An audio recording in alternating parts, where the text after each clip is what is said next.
نفرتیں مٹاؤ محبتیں بڑھاؤ۔ یہ دنیا نفرتوں کے بوجھ سے تو پہلے ہی تھک چکی ہے، اب ہر دل میں محبت کا چراغ جلانا ہوگا۔ جب ہم نفرتوں کو اپنے دل میں جگہ دیتے ہیں، جب ہم کدورتوں کو اپنے دل میں جگہ دیتے ہیں تو یہ نہ صرف ہمیں اندر سے کھوکھلا کر دیتے ہیں بلکہ وہ رشتے بھی برباد کر دیتے ہیں جو کبھی محبت کا مضبوط سہارا ہوا کرتے تھے۔ زندگی بہت مختصر ہے، اسے نفرتوں میں ضائع مت کرو میرے بھائیوں۔ نفرتوں کی زنجیروں کو توڑو، دوسروں کے دکھ کو سمجھو اور محبت کا ایسا درخت لگاؤ جس کی چھاؤں میں ہر کوئی سکون پا سکے۔ دلوں میں محبت پیدا کرو کیونکہ نفرت کا کوئی فائدہ نہیں ہوتا۔ یہ دنیا بہتر تبھی بنے گی، ہماری زندگی بھی بہتر تبھی بنے گی جب ہم نفرتوں کو دفن کر کے محبتوں کو گلے لگائیں گے۔ زندگی اتنی مختصر ہے کہ جی بھر کر محبت کرنے کا وقت نہیں ملتا، اللہ جانے لوگ نفرتوں کا وقت کہاں سے لے کر آتے۔ دوستو، اگر میں آپ لوگوں کے بچوں سے پیار کروں تو میں آپ کو کتنا اچھا لگوں گا۔ اگر میں آپ لوگوں کے بچوں سے پیار کروں، محبت کروں، محبت کے دو بول بھی بول دوں تو میں آپ لوگوں کو کتنا اچھا لگوں گا۔ اور اگر آپ میرے بچوں سے پیار کریں گے تو آپ مجھے کتنے اچھے لگیں گے۔ تو جب ہم سب لوگ رسول کریم صلی اللہ علیہ وسلم کی امت سے پیار کریں گے، اللہ کے بندوں سے محبت کریں گے تو ہم سب لوگ اللہ کو کتنے اچھے لگیں گے، ہم سب لوگ مدینے والے کریم آقا کو کتنے اچھے لگیں گے۔ آج کس کس کا رونا رویا جائے میرے بھائیوں، آؤ میں تمہیں ایک غریب بہن کی درد بھری کہانی سناتا ہوں۔ ایک غریب بہن لرزتے قدموں کے ساتھ بڑے عرصے کے بعد بھائی کے دروازے پر پہنچی، آنکھوں میں آنسو، دل میں امید اور لبوں پر لرزتے الفاظ۔ بھائی کو دیکھتے ہی بہن ہاتھ جوڑ کر بولی، بھائی خدا کے واسطے نفرت کو چھوڑو، تو نے مجھے میرے باپ کی وراثت میں سے حصہ نہیں دیا، میں نے تجھے معاف کیا، تو نے میرا حق مارا، میں نے تجھے معاف کیا، لیکن آج میری بیٹی کی عزت کا سوال ہے، میری بیٹی کو تیرے حوصلے کی اشد ضرورت ہے، تیرے سہارے کی اشد ضرورت ہے، اس لیے کہ بارات میرے دروازے پر بیٹھی ہے، باراتی میرے دروازے پر بیٹھے ہیں۔ اگر آج میرا شوہر زندہ ہوتا تو میری بیٹی کے سر پر شفقت بھرا ہاتھ رکھتا۔ بھائی تیرے سر پہ میرے باپ کی عزت والی پگڑی رکھی گئی تھی، اس پگڑی کی لاج رکھ، صرف چند لمحے کے لیے ہی صحیح، آ جا میری بیٹی کو یتیم ہونے کا احساس نہ ہونے دے۔ ہائے کیا ہوا، بھائی کا دل تو پتھر ہو چکا تھا، بھائی کا دل پتھر بن چکا تھا۔ ہائے باپ سے کیے گئے وہ وعدے بھول گیا کہ ابا تیرے جانے کے بعد میں تیری بیٹیوں کو ہمیشہ کے لیے خوش رکھوں گا، انہیں تنہا اکیلا نہیں چھوڑوں گا۔ ہائے بھائی نفرت کی آگ میں جلتے ہوئے غرور سے بولا، دفع ہو جا یہاں سے، تو میرے لیے مر گئی، میں تیرے لیے مر گیا، تیرے جیسے لوگوں کا میرے گھر میں کوئی مقام نہیں، کوئی عزت نہیں، یہاں سے دفع ہو جا، میں تیری شکل بھی دیکھنا گوارا نہیں کرتا۔ بہن کا دل جیسے ہزاروں ٹکڑوں میں بکھر گیا۔ بہن وہاں سے اٹھی کیونکہ بھائی نفرت کی آگ میں جلا ہوا تھا۔ بہن کو ایک ترکیب سوجی، بہن وہاں سے اٹھی، دوڑتے ہوئے اپنے گھر پہنچی، جلدی سے صندوق کو کھولا، وہاں سے ایک دوپٹہ اٹھایا، پھر دوڑتی ہوئی واپس نفرت کرنے والے بڑے بھائی کے گھر پہنچی، قدموں میں بیٹھ کر زمین پر جھک کر اپنے آنسوں سے بھیگے دوپٹے کو بھائی کے قدموں پر رکھ دیا، دوپٹے کو بھائی کے قدموں پر رکھ دیا۔ یہ وہ دوپٹہ تھا جو اس کے باپ نے اپنی عزت کے طور پر اس کے سر پر رکھا تھا۔ شادی کے پہلے دن جو باپ نے بیٹی کے سر پر دوپٹہ رکھا تھا، یہ وہی دوپٹہ تھا۔ بہن لرزتی ہوئی آواز میں بولی، لے چل، یہ عزت بھی تیرے قدموں میں رکھ دی، یہ دوپٹہ بھی تیرے قدموں میں رکھ دیا، اپنی پیشانی بھی تیرے قدموں میں رکھ دی، اپنا سر بھی تیرے قدموں میں رکھ دیا، اپنے ہاتھ بھی تیرے قدموں میں رکھ دی، اپنی آبرو، اپنا یہ عزت والا دوپٹہ بھی تیرے قدموں پر رکھ دیا، شاید یہ تجھے نرم کر دے، تیرے پتھر دل کو نرم کر دے۔ لیکن افسوس، صد افسوس، وہ بھائی آج بھائی نہیں بلکہ بہن کی خوشیوں کا قاتل بن چکا تھا، بہن کی آنکھوں میں آنسوں کا طوفان تھا، وہ ہاتھ جوڑ کر بھائی کے قدموں پہ گری جا رہی تھی۔ بھائی خدا کا واسطہ ہے، خدا کا واسطہ مجھے مت ٹھکرا، میں تیری بہن ہوں، میں تیری بیٹی جیسی ہوں۔ ہائے پھر کیا ہوا؟ ظالم بھائی نے بہن کو جھٹکتے ہوئے، یہ کہتے ہوئے بہن کو دھکے دے کر دروازے سے باہر نکال دیا کہ تو وہی نہیں ہے جس نے مجھے اپنی بیٹی کا رشتہ نہیں دیا، تو وہی نہیں ہے جس نے میرے بیٹے کو ٹھکرایا، اپنی بیٹی کا رشتہ غیروں میں کر دیا، بیٹی کا رشتہ غیروں کو دیا، میں بھائی کو کیوں نہیں دیا؟ ہائے، یہ سنتے ہی بہن کا دل ٹوٹ گیا، بہن کا دل جیسے ہزاروں ٹکڑوں میں بٹ گیا، بہن کی سسکیاں آسمان تک جا پہنچی۔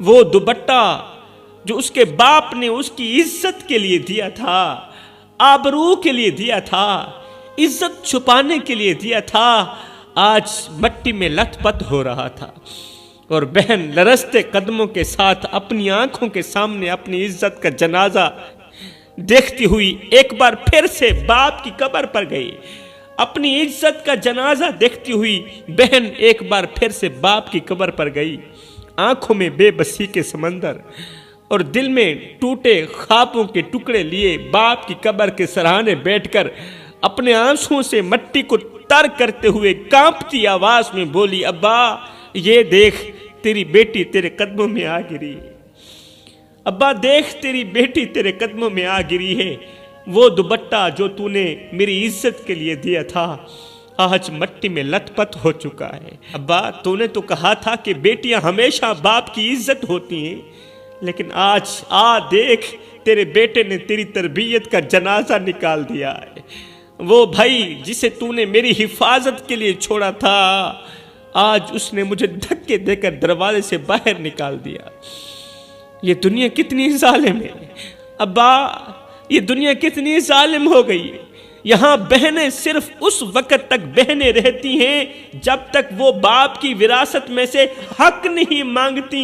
ابا آج میں ٹوٹی ہوئی بکھری ہوئی تیرے قدموں میں آ بیٹھی ہوں۔ بہن نے اپنے لرزتے ہاتھ قبر کی مٹی پر رکھتے ہوئے کہا، ابا اگر آج تو زندہ ہوتا تو میری بیٹی کے سر پر شفقت بھرا ہاتھ رکھتا، آج اگر میرا شوہر زندہ ہوتا تو میری بیٹی کے سر پر شفقت بھرا ہاتھ رکھتا، لیکن آج تیری تربیت کو تیرے ہی بیٹے نے دفن کر دیا، تیری اولاد نے تیری تربیت کو مٹی میں دفن کر دیا۔ میں تھک چکی ہوں ابا، اس دنیا کی نفرت سہتے سہتے میں تھک چکی ہوں، میرا جگرا پھٹ چکا ہے، کیا اب بھی مجھے تیرے پاس آنے کی اجازت نہیں ہے؟ یہ وہ منظر تھا کہ قبر کے ارد گرد ہوا جیسے رک گئی ہو، ایک دم آسمان سے نرمی کے ساتھ چند بوندیں گرنے لگی، بارش کے قطرے گرنے لگے، جیسے فرشتے بھی اس کے دکھ پر آنسو بہا رہے ہو۔ یہ بارش کے قطرے نہیں تھے، یہ تو فرشتوں کے آنسو تھے جو زمین پر گر رہے تھے۔ بہن کی سسکیاں قبر کی مٹی میں گم ہو گئیں، لیکن اس کی فریاد آسمان کی بلندیاں چیرتی ہوئی انصاف کے دروازے تک جا پہنچی۔ بارات گھر میں بیٹھی ہوئی تھی، یہ کہانی یہاں تک ختم نہیں ہوتی میرے بھائی۔ بارات گھر میں بیٹھی ہوئی تھی، خوشیوں کا شور تھا اور ہر آنکھ دلہن کے انتظار میں تھی، لیکن کسی کو معلوم نہیں تھا کہ دلہن کی ماں اس وقت کہاں ہے۔ دلہن تو موجود ہے، دلہن تو دکھائی دے رہی ہے، لیکن اس کی ماں دکھائی نہیں دے رہی۔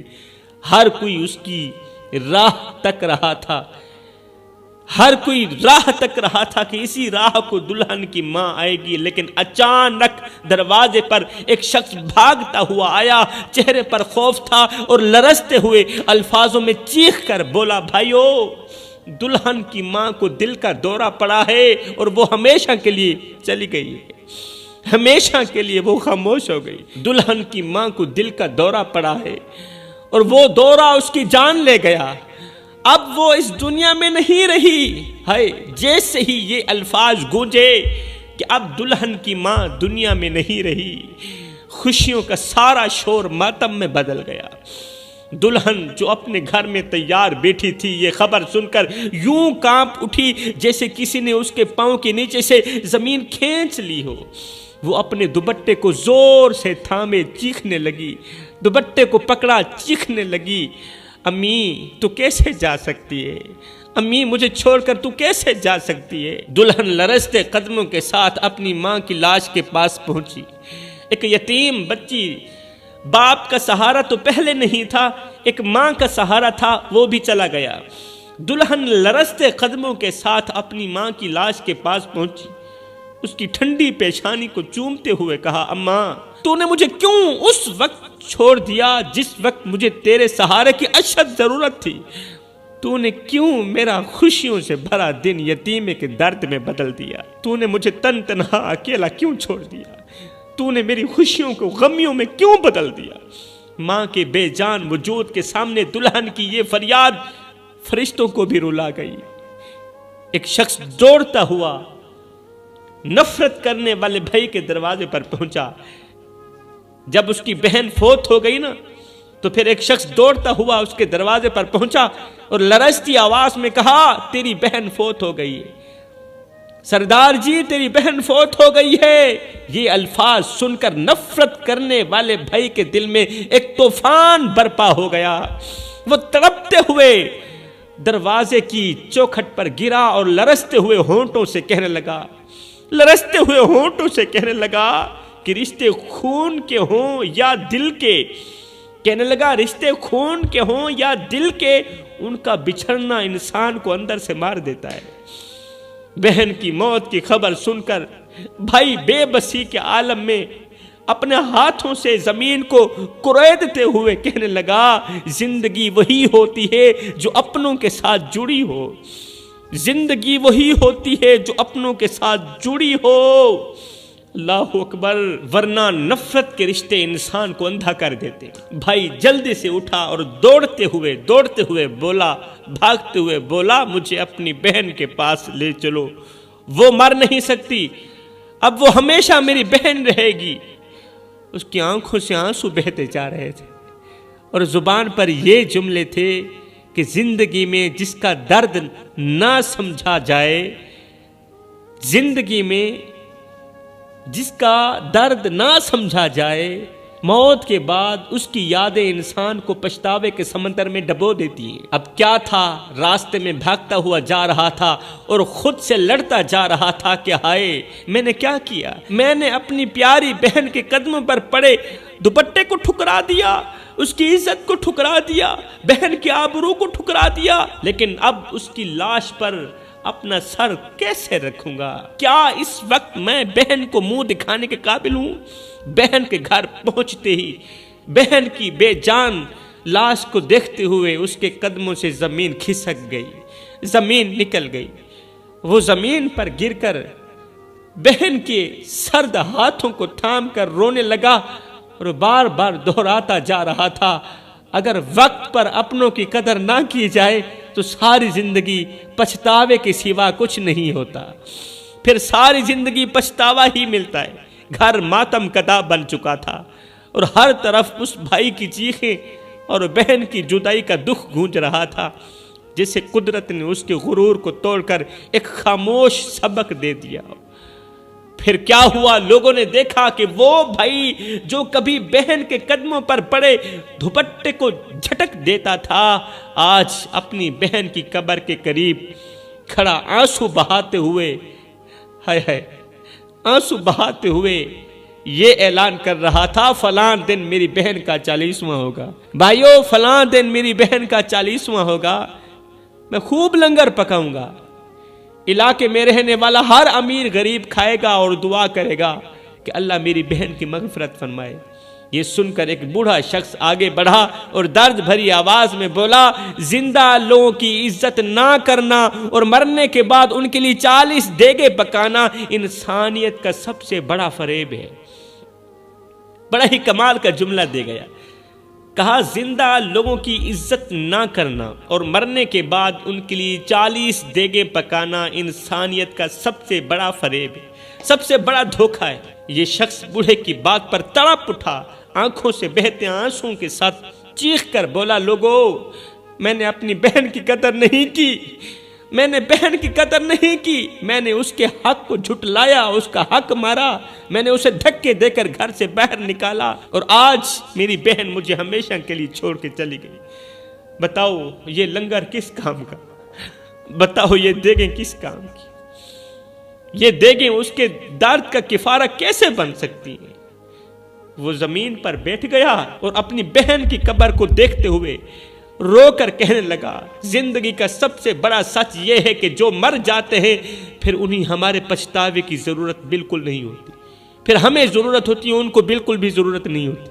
جو مر جاتے ہیں انہیں ہمارے پچھتاوے کی بالکل ضرورت نہیں ہوتی۔ زندہ لوگوں کی عزت کرو، زندہ لوگوں کی قدر کرو، ورنہ مرنے کے بعد صرف ماتم اور بے بسی رہ جاتی ہے، مرنے کے بعد صرف یادیں رہ جاتی ہیں۔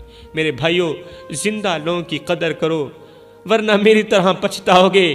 یہ بات سچ ہے کہ مرنے والوں کے لیے دیگیں پکانا بے معنی ہے، مرنے والوں کے لیے دیگیں پکانا، لنگر پکانا بے معنی ہے اگر ان کے جیتے جی انہیں پیار اور عزت نہ دی جائے، اگر ان کے جیتے جی پیار اور رسپیکٹ انہیں نہ دی جائے، ان کی قدر نہ کی جائے، تو پھر دیگیں پکانا کسی کام کی نہیں ہے۔ میرے بھائیوں، اس نفرت نے واقعی بڑے بڑے ہنستے بستے گھروں کو اجاڑ کر راکھ کر دیا، لیکن میرے رسول کریم صلی اللہ علیہ وآلہ وسلم کی زندگی محبت اور رحم کی ایسی روشنی ہے جس نے نفرت کے اندھیروں کو جڑ سے اکھاڑ کر پھینک دیا، جس نے نفرت کے اندھیروں کو مٹا دیا۔ ایک واقعہ جو دل دہلا دیتا ہے اور انسانیت کو جھنجھوڑ کے رکھ دیتا ہے، وہ ہے فتح مکہ کا دن، وہ دن جب آپ کامیاب ہوئے تھے، فاتح ہوئے تھے۔ مکہ کے ظالم سردار جنہوں نے آپ کو ظلم و ستم کا نشانہ بنایا، آپ کے صحابہ کو اذیتیں دیں اور آپ کو مکہ مکرمہ چھوڑنے پر مجبور کیا، وہ ظالم لوگ آج آپ کے رحم و کرم کے محتاج کھڑے تھے۔ فتح مکہ کے بعد وہ ظالم لوگ آپ کے رحم و کرم کے محتاج کھڑے تھے، ان کی بچیاں بھی محتاج کھڑی تھیں، ان کی اولادیں، ان کی بیٹیاں، ان کی بہنیں، ان کی مائیں، اور وہ خود آقا کریم کے رحم و کرم کے محتاج کھڑے تھے۔ دشمنوں کے دل خوف سے کانپ رہے تھے کہ اب ہمارے ساتھ کیا ہوگا، اب ہمارا کیا بنے گا، یہ محمد تو ہمیں مار دے گا، ہمیں کسی بھی صورت میں معاف نہیں کرے گا۔ لیکن میرے رسول کریم صلی اللہ علیہ وآلہ وسلم جو رحمت للعالمین ہیں، اللہ اکبر، جنہوں نے نفرت کے بدلے محبت کی وہ مثال قائم کی جو رہتی دنیا تک یاد رہے گی، آپ نے فرمایا آج تم پر کوئی گرفت نہیں۔ فتح مکہ کے بعد ظالموں کو، دشمنوں کو میرے نبی نے فرمایا آج تم پر کوئی گرفت نہیں ہوگی، تم پر ظلم نہیں کیے جائیں گے، تمہیں نہیں مارا جائے گا، جاؤ تم سب آزاد ہو، جاؤ تم سب آزاد ہو، میں ظلم کرنے کے لیے نہیں بھیجا گیا، اللہ تعالیٰ نے مجھے رحمت للعالمین بنا کر بھیجا ہے۔ یہ سن کر دشمنوں کے دل محبت کے سمندر میں ڈوب گئے۔ وہ لوگ جو آپ کے خون کے پیاسے تھے، آج رسول کریم صلی اللہ علیہ وسلم کا رحم دیکھ کر خون کے آنسو بہا کر رونے لگے اور بول اٹھے، جس نے ہمارے ظلم کے بدلے بھی ہمیں معاف کیا، ہم ظلم کرتے رہے وہ معاف کرتے رہے، وہ واقعی اللہ کے نبی ہیں اور سچے نبی ہیں۔ ایسے نبی کو ماننا چاہیے جو غیروں کا اتنا خیال رکھتا ہے، وہ اپنوں کا کتنا خیال رکھتا ہوگا۔ اس منظر نے ثابت کر دیا کہ نفرت کے اندھیروں کو مٹانے کا واحد ہتھیار محبت ہے۔ یہ اللہ کے رسول نے خود ہی بتایا ہے، آپ نے اپنے کردار سے سکھایا کہ انسان کی اصل عظمت دوسروں کو معاف کرنے اور دلوں کو جوڑنے میں ہے۔ انسان کی اصل عظمت، انسان کی اصل پہچان دوسروں کو معاف کرنے میں ہے اور دلوں کو جوڑنے میں ہے۔ اللہ اکبر۔ تو دعا کرو اللہ تعالی ہمیں آقا کریم علیہ السلام کی سچی محبت نصیب فرمائے، آپ کی امت کی بھی سچی محبت نصیب فرمائے۔ میں دعا کرتا ہوں اللہ ہمیں صراط مستقیم پر چلنے کی توفیق عطا فرمائے۔ آمین ثم آمین، وما علینا الا البلاغ المبین۔